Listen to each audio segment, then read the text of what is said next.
அனைவருக்கும் அஸ்ஸலாமு அலைக்கும். ஏஜேஎஸ் கோட் ஃபார்ம்ஸ் யூடியூப் சேனலுக்கு உங்கள் அனைவரையும் அன்போடு வரவேற்கிறேன். இன்றைக்கி நம்ம இந்த வீடியோவில்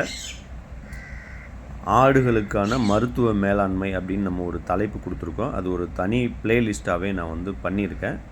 அதில் நம்ம ஒன் பை ஒன்னாக ஆடுங்களுக்கு உண்டான அந்த தடுப்பூசியிலிருந்து அதுகளுக்கு என்னென்ன நோய்கள் வரும், அதை நம்ம எப்படி ரெக்டிஃபை பண்ணலாம், குணப்படுத்தலாம் அது அப்படின்றதெல்லாம் எல்லாமே தனித்தனியாக நான் வீடியோ போடுறதா நான் சொல்லியிருந்தேன்.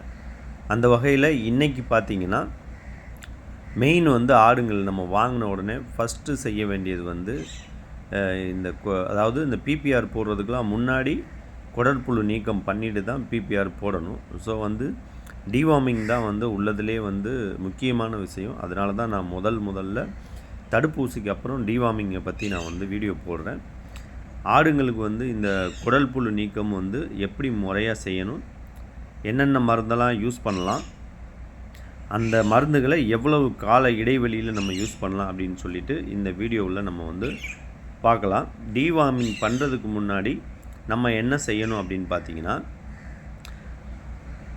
ஆடுகளுக்கு டிவார்மிங் பண்ணும்போது ஒரு 4 வகையான மெடிசன் நம்ம எடுத்துக்கிறணும். அதில் பார்த்திங்கன்னா நாடாப்புழு, கொக்கிப்புழு, உருளைப்புழு, தட்டைப்புழு இப்படின்னு புழுக்களில் வெரைட்டி நிறையா இருக்குது. அப்போது ஒவ்வொரு மருந்தும் ஒவ்வொரு புழுக்களை அந்த சாவடிக்கக்கூடிய சக்தி வாய்ந்தது. அதனால் அந்த புழுக்கள் எந்த புழுக்களுக்கு எந்த மருந்து கொடுக்கணும் அப்படின்றத நம்ம பார்த்துக்கிறணும்.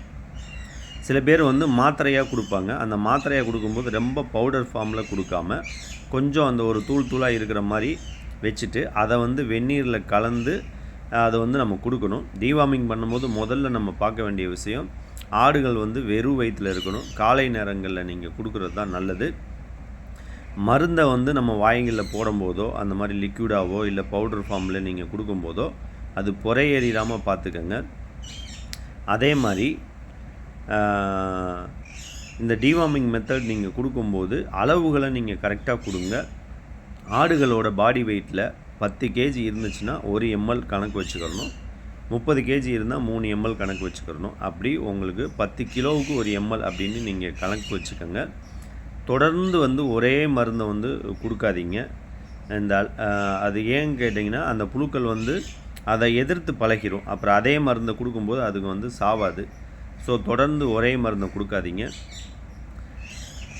இந்த மருந்து கொடுக்கும்போது பார்த்திங்கன்னா மறுபடியும் நான் சொல்கிறேன், அளவுகளை அதிகமாக கொடுத்துடாதீங்க. குட்டிகளுக்கு கொடுக்கும்போது நீங்கள் அளவுகளை அதிகமாக கொடுத்தீங்கன்னா அதோட குடல்களில் உள்ளே அதுகளுக்கு பிரச்சனைகள் ஏற்படும். ஸோ சரியான அந்த குட்டியோட எடையை நீங்கள் மெஷர் பண்ணிவிட்டு அதுக்கு ஏற்ற மாதிரி நீங்கள் மருந்துகளோட அளவுகளை குறைச்சோ கூட்டியோ நீங்கள் கொடுக்குறது நல்லது. மழை காலங்களுக்கு முன்னாடியும் பருவநிலை மாற்றத்துக்கு முன்னாடியும் பின்னாடியும் நம்ம குடல் புழு கண்டிப்பாக நம்ம கொடுக்கணும். இதில் குட்டி பிறந்ததில் இருந்து எப்பெல்லாம் நம்ம டிவார்மிங் பண்ணலாம் அப்படின்னு கவர்மெண்ட்லேருந்து கொடுத்த ஒரு சார்ட் இருக்குது. அந்த சார்ட் நான் இதில் உங்களுக்கு நான் ஸ்க்ரீன்ஷாட் எடுத்து நான் போட்டிருக்கேன். அதை நீங்கள் ஃபாலோ பண்ணுங்கள். இது அதே தான். முன்னாடி இப்போ தமிழில் போனது இங்கிலீஷில் இருக்குது. அதாவது ப்ரைமரியாக டிவார்மிங் பண்ணுறது 3 months முன்னாடி கொடுக்கணும். அதே மாதிரி deworming should be done before onset of monsoon, that is May June. அதாவது மே மாதத்துக்கு வருஷம் மே மாதம் ஜூன் மாதம் அந்த மாதத்துக்கு கொடுக்க சொல்கிறாங்க. எந்த ஏரியாவில் இந்த ஃப்ளட்டு அதிகமாக இருக்குது, வெள்ளம் அதிகமாக இருக்குது, நீர் அதிகமாக இருக்கோ அந்த இதுலலாம் பார்த்திங்கன்னா வருஷத்துக்கு 2 தடவை டிவார்மிங் கொடுங்க. அப்புறம் டிவார்மிங் மெடிசன் ஒரு 4 மெடிசன் அதில் கொடுத்துருக்காங்க. அது இந்த வீடியோவில் லாஸ்ட்டில் நான் உங்களுக்கு எல்லாமே மென்ஷன் பண்ணியிருக்கேன். இது குடற்புழு நீக்க அட்டவணை. இந்த அட்டவணையில் பார்த்தீங்கன்னா 2வது மாதம் நாடாப்புழுக்களுக்கான மருந்து, 3வது மாதம் நாடாப்புழுக்களுக்கான மருந்து, 4வது மாதம் நாடாப்புழுக்களுக்கான மருந்து, 5வது மாதம் உருளைப்புழுக்களுக்கான மருந்து, 6வது மாதம் உருளைப்புழுக்களுக்கான மருந்து, 9வது மாதம் உருண்டை மற்றும் நாடாப்புழுக்களுக்கான மருந்து, அப்புறம் 12வது மாதம் தட்டை புழுக்களுக்கான மருந்து. இதுபடி நீங்கள் அந்த குட்டி பிறந்ததுலேருந்து சில பேர் ஃபார்ம் செட்டப் வச்சுருப்பாங்க. அதாவது இந்த 100 நாள் ஸ்கீமில் இல்லாமல், பக்ரீத் ஸ்கீமில் இல்லாமல் ஃபார்ம் செட்டப்ஸ் வச்சு ப்ரீடிங் பர்பஸ்க்காக வச்சுருக்கிறவங்க இந்த சார்ட்டை ஃபாலோ பண்ணுங்கள்.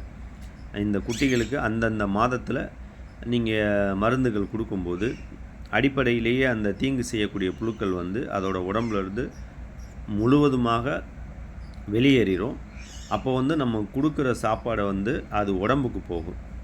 டிவார்மிங்கோட முக்கியமான ரீசன் என்னன்னு கேட்டிங்கன்னா, நம்ம போடுற சாப்பாடு அதோட சத்துக்கள்லாம் அந்த புழுக்கள் தான் உறிஞ்சுமே தவிர ஆடுகளுக்கு வந்து போகாது.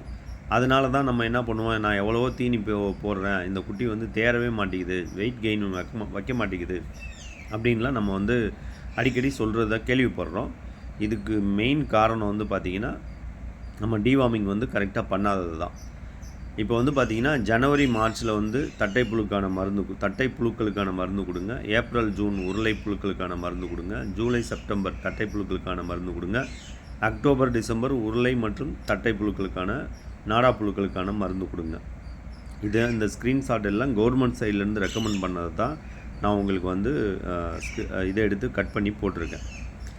டிவார்மிங்கில் வந்து ஃபஸ்ட்டு மெடிசன் வந்து நீங்கள் ஆரம்பிக்க போகிறீங்க அப்படின்னு சொன்னால், இந்த அல்போமர் கம்பெனி வந்து நல்லா இருக்கும், விர்பேக்கோட பிராண்டு. அந்த இதை வச்சு நீங்கள் ஸ்டார்ட் பண்ணுங்கள். அதுக்கப்புறம் பார்த்திங்கன்னா, இது வந்து பார்த்திங்கன்னா ஃபெண்டாஸ் கம்பெனியோடது, இதுவும் நல்லாயிருக்கும். அது மூணாவது வந்து நில்சான் அப்படின்ற ஒரு பிராண்டு, இதுவும் வந்து நல்லாயிருக்கும், விர்பேக் கம்பெனியோடது. அதுக்கப்புறம் வர ஐவர்மேட்டின் அப்படின்றதும் விர்பேக் கம்பெனியோடது தான். இப்படி இந்த மெடிசன்ஸ் நாளையும் வந்து ஃபஸ்ட்டு, செகண்டு, தேர்டு, ஃபோர்த் அப்படின்னு சொல்லி சரியான கால இடைவெளியில் கொடுங்க. 100 நாள் ஸ்கீமில் வளர்க்குறவங்க மட்டும் 3 மெடிசன் கொடுத்த பிறகு 4வது மெடிசனாக இந்த ஐவர்மேட்டின் இன்ஜெக்ஷன், அதாவது நீங்கள் குட்டி சேல்ஸ் பண்ணுறதுக்கு, ஆடுகளை சேல்ஸ் பண்ணுறதுக்கு ஒரு 40-45 நாளைக்கு முன்னாடி இந்த ஐவர்மேட்டின் இன்ஜெக்ஷன் ஒரே 1 ml நீங்கள் ஆட்டுக்கு போட்டிங்கன்னா, ஆடு வந்து வெளியில் இருக்கிற அந்த தோலில் இருக்க உண்ணி, தேவையில்லாத முடிகள்லாம், ரோமங்கள்லாம் உதிர்ந்து ஆடு வந்து நல்லா சைனிங்காக இருக்கும், பார்க்குறதுக்கு அழகாக இருக்கும், வாங்கக்கூடியவங்களை அட்ராக்ட் பண்ணுற மாதிரி இருக்கும். இது எல்லாம் வந்து ஆடுங்களுக்கு நன்மை செய்கிறதுக்காக தான் போடுறோமே தவிர, இது வந்து வேறு ஒரு தேவையில்லாத அந்த வெயிட் கெய்னிங்கோ அந்த மாதிரி ஒரு ஹார்மோன் இன்ஜெக்ஷனோ கிடையாது.